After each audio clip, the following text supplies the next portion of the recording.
Kami dari kelompok 2 akan menjelaskan materi tentang teori akad dalam hukum perikatan Islam. Materi pertama akan dibacakan oleh saya, Salsabila Mora Safena, dan yang kedua oleh Wahyu Prayogi, dan yang ketiga oleh Inaya Janati, dan yang terakhir akan dibacakan oleh Sita Amelia. Baiklah, langsung saja. Materi yang pertama ada akad dalam hukum Islam. Akad berasal dari bahasa Arab, yaitu al-aqd, yang berarti perikatan, perjanjian, persetujuan, dan permufakatan. Kata ini juga dapat diartikan sebagai tali yang mengikat, karena akan sesuai dengan kehendak syariat.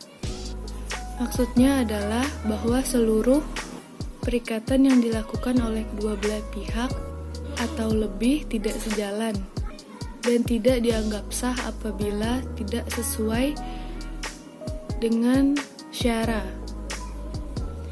Hasbi Asyidki mengutip definisi yang dikemukakan oleh Al-Sanhuri, yaitu akad ialah perikatan ijab dan kabul yang dibenarkan syara yang menetapkan kerelaan kedua belah pihak. Dan ada pula yang mendefinisikan akad ialah ikatan, pengokohan, dan penegasan dari suatu pihak atau kedua belah pihak. B. Unsur-unsur akad. Setidaknya ada dua istilah akad dalam Al-Quran. Setidaknya ada dua istilah dalam Al-Quran yang berhubungan dengan perjanjian, yaitu al-aqdu atau akad dan al-ahdu atau janji. Pengertian akad secara bahasa adalah ikat atau mengikat. Dalam ikatan maksudnya adalah menghimpun atau mengumpulkan dua ujung tali dan mengikatkan salah satunya pada yang lainnya hingga keduanya bersambung dan menjadi seutas tali yang satu.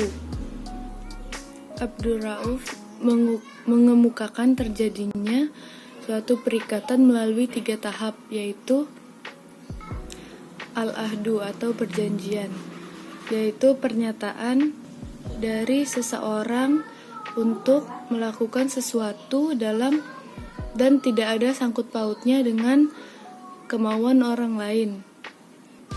2. Persetujuan, yaitu pernyataan setuju dari pihak kedua untuk melakukan sesuatu atau tidak melakukan sesuatu sebagai reaksi terhadap janji yang diberikan oleh pihak pertama. Dan yang ketiga ada apabila dua buah janji dilaksanakan, maksudnya oleh pihak pertama dan kedua, jadilah apa yang dinamakan akdu oleh Al-Quran, seperti yang tercantum pada dalam pasal 1233 KUH Perdata, bahwa perjanjian merupakan salah satu sumber perikatan. Perbedaan yang terjadi dalam proses perikatan antara hukum Islam dan KUH Perdata adalah pada tahap perjanjiannya. Dan C. Rukun dan syariah akad. Telah disebutkan sebelumnya bahwa definisi akad adalah pertalian antara ijab dan kabul yang dibenarkan oleh syara, yang menimbulkan akibat hukum terhadap objeknya. Dari definisi tersebut dapat diperoleh 3 unsur yang terkandung di dalam akad, yaitu sebagai berikut. 1. Pertalian ijab dan kabul. 1. Pertalian ijab dan kabul. Ijab adalah pernyataan kehendak dari satu pihak untuk melakukan sesuatu atau tidak melakukan sesuatu. Kabul adalah pernyataan menerima atau menyetujui kehendak mujib tersebut oleh pihak lainnya atau pihak kedua. 2. Dibenarkan oleh syara. Akad yang dilakukan tidak boleh bertentangan dengan syariah atau hal-hal yang diatur oleh Allah Subhanahu wa Ta'ala. Pelaksanaan akad, tujuan akad maupun objek akad tidak boleh bertentangan atau akan mengakibatkan akad itu tidak sah. Perkenalkan, nama saya Wahyu Prayogi dengan NIM 1930604042. Baiklah, di sini saya akan menjelaskan tentang syarat akad dalam hukum perikatan Islam. Terdapat beberapa komponen penting yang harus terpenuhi dalam suatu perikatan ataupun akad. Yang pertama yaitu ijab kabul. Formulasi ijab kabul dalam suatu perikatan dapat dilakukan dengan ucapan lisan, tulisan, ataupun isyarat bagi mereka yang tidak mampu berbicara ataupun menulis. Bahkan dapat dilaksanakan dengan perbuatan fi'li yang menunjukkan kesukarelaan kedua belah pihak untuk melakukan suatu perikatan, yang umumnya dikenal dengan al-mu'ataha. Yang kedua yaitu mahal akad atau objek perikatan. Objek perikatan dalam muamalah jangkauannya sangat luas, bentuknya pun berbeda-beda. Dalam perikatan jual beli, objeknya adalah barang yang diperjualbelikan dan termasuk harganya. Dalam perikatan gadai, objeknya adalah barang gadai atau utang yang diperolehnya. Dalam perikatan sewa menyewa, objek perikatannya adalah manfaat bagi orang yang menyewa, seperti tenaga manusia, rumah, dan tanah. Dalam perikatan bagi hasil, objeknya adalah kerja petani atau pedagang atau pengusaha dan hasil yang akan diperolehnya. Yang ketiga yaitu al-aqidain, pihak-pihak yang melaksanakan perikatan. Pihak-pihak yang melaksanakan perikatan disebut dengan objek hukum yang mengandung hak dan kewajiban. Subjek hukum ini dapat manusia dan badan hukum. Dapat diketahui bahwa suatu perikatan dapat dianggap sah dan mempunyai akibat hukum, maka perikatan tersebut harus dibuat oleh orang yang cakap bertindak hukum dan mempunyai kekuasaan untuk melakukannya. Yang keempat yaitu tujuan perikatan dan akibatnya. Dalam hukum Islam, yang dimaksud dengan tujuan perikatan adalah untuk apa suatu perikatan dilakukan oleh seseorang dengan orang lain dalam rangka melaksanakan suatu muamalah antar manusia, dan untuk menentukan akibat hukum dari suatu perikatan adalah yakni Allah sendiri. Dengan kata lain, akibat hukum dari suatu perikatan harus diketahui melalui syara dan harus sejalan dengan kehendak syara. Atas dasar ini semua, perikatan dan tujuannya bertentangan dengan syara atau hukum Islam adalah tidak sah dan oleh karena itu tidak menimbulkan akibat hukum. Baiklah, materi selanjutnya yaitu jenis-jenis akad dalam hukum perikatan Islam. Akad dibagi menjadi beberapa jenis, yang setiap jenisnya sangat tergantung pada sudut pandangnya. Jenis-jenis akad tersebut yaitu yang pertama berdasarkan pemenuhan syarat atau rukun, seperti sah atau tidak sahnya suatu akad. Yang kedua yaitu berdasarkan apakah syarah telah memberikan nama atau belum, seperti contoh akad yang telah dinamai syarah seperti jual beli, hibah, dan lain sebagainya. Sedangkan akad yang belum dinamai syarah tetapi disesuaikan dengan perkembangan zaman. Yang ketiga yaitu berdasarkan barang yang diserahkan atau tidak, baik berupa benda yang berwujud ataupun tidak berwujud. Akad-akad transaksi syariah. Islam merumuskan suatu sistem ekonomi yang sama sekali berbeda dengan sistem ekonomi lainnya yang selama ini kita kenal. Hal ini karena ekonomi Islam memiliki akar dari syariah yang menjadi sumber dan panduan bagi setiap muslim dalam melaksanakan aktivitasnya. Dari dasar-dasar tersebut, maka sistem ekonomi syariah dalam membangun jaringan transaksinya yang disebut dengan akad-akad syariah memiliki suatu standar istilah yang bersumber dari Al-Quran dan Hadis. Materi selanjutnya yaitu cacat akad dalam hukum perikatan Islam. Unsur-unsur suatu akad dikatakan akad cacat adalah tidak terpenuhinya rukun atau syarat akad pada akad tersebut, seperti adanya paksaan, kesalahan, penyamaran harga, penipuan, ketidakjelasan, ataupun pertaruhan. Yang pertama yaitu paksaan. Ikrah yakni memaksa pihak lain secara melanggar hukum untuk melakukan atau tidak melakukan suatu ucapan atau perbuatan yang tidak disukainya dengan gertakan ataupun ancaman, sehingga menyebabkan terhalangnya hak seseorang untuk bebas untuk berbuat, hilangnya kerelaan diri seseorang. Yang selanjutnya itu kesalahan. Kekeliruan yang dimaksud adalah suatu kekeliruan pada objek akad ataupun kontrak. Yang selanjutnya itu penyamaran harga barang.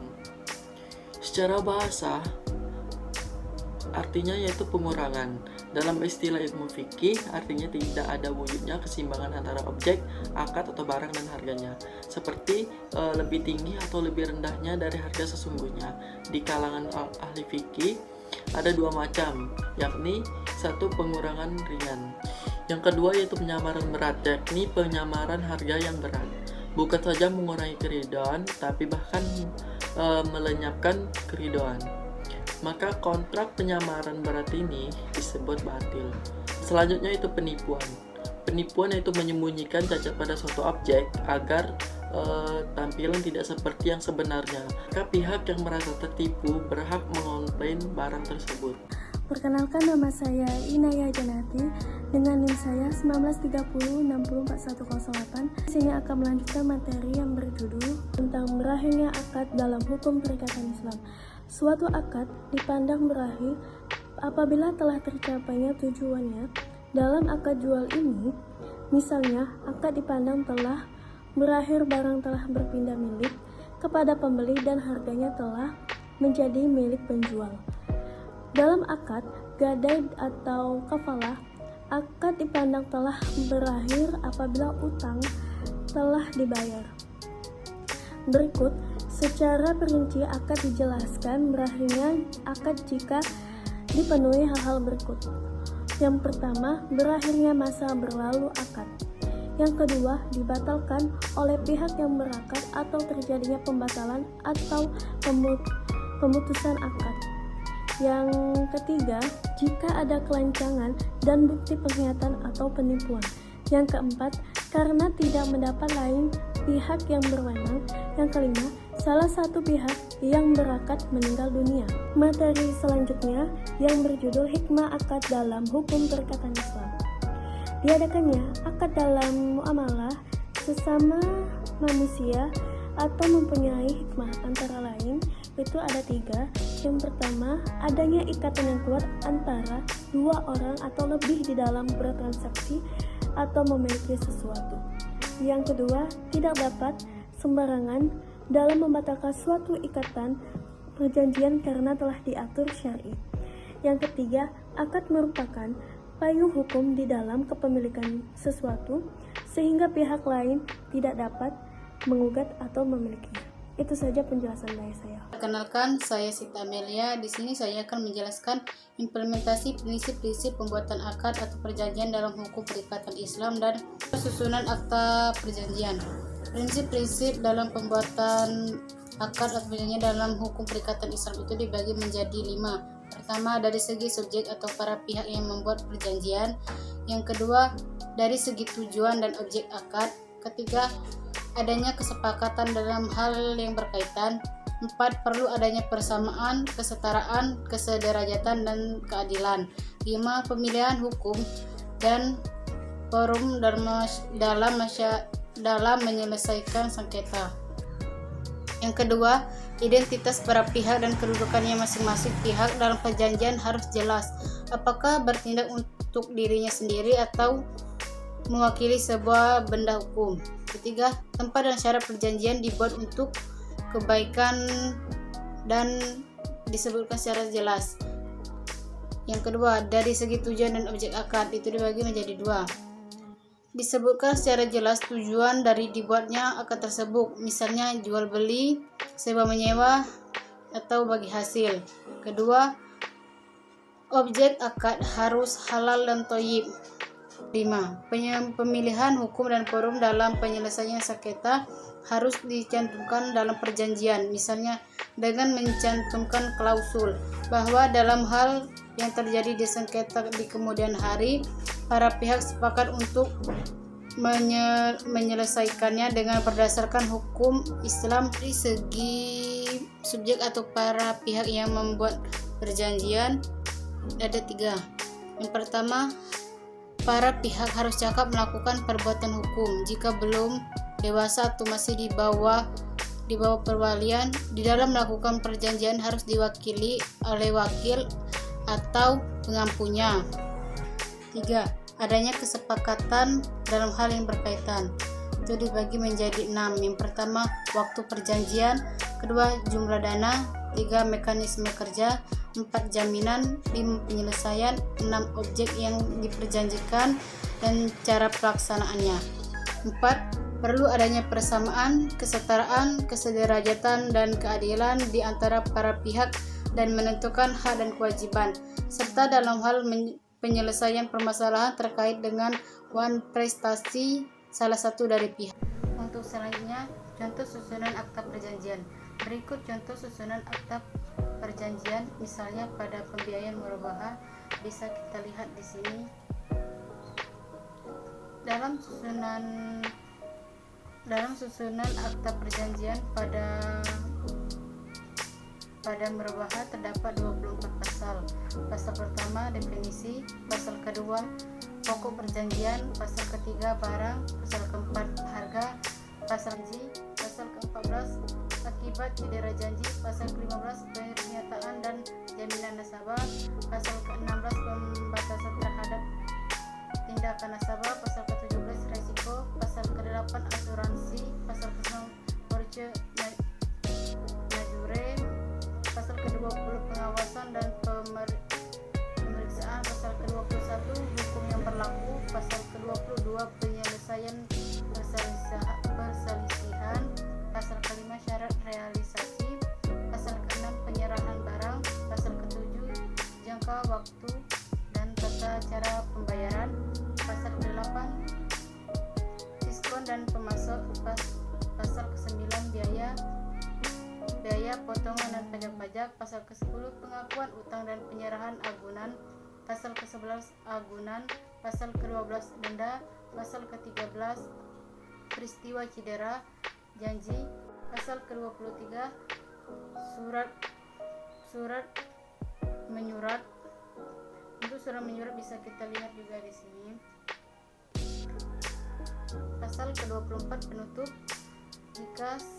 Jika sudah yakin dengan ketentuan-ketentuan tadi, baru bisa membuat surat kuasa dan formulir pemesanan barang. Itu yang dapat kami sampaikan. Lebih dan kurang kami mohon maaf. Kepada Allah kami mohon ampun. Kami akhiri. Wassalamualaikum warahmatullahi wabarakatuh.